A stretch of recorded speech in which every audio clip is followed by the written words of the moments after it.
Hi McCarthy, I'm Justin. And I'm Sarah, and we are your chaplains in residence.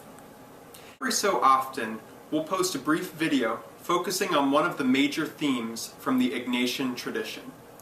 This week, we'd like to focus on contemplation in action. While contemplation is an important part of many religious traditions throughout the world, the Ignatian spirituality offers a few unique contributions in regards to contemplation.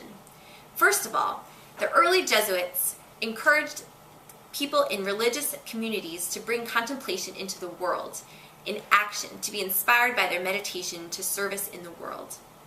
They also offered contemplation and meditation to the laity, that is, those not involved in religious communities, by offering retreats and opportunities for reflection to those living in the world. So that's what we will do today for you. We encourage you to take a few moments right now to think about how you might want to bring contemplation and meditation into your life this year, this semester.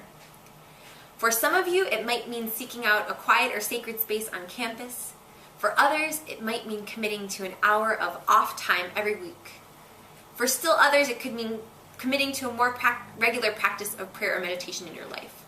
Whatever it is for you, we encourage you to take a few moments now and think about what it might be, and then do it. You won't regret it. That's all for today. Thanks for tuning in, and we hope to see you very soon. We're in McCarthy 304 if you ever need anything.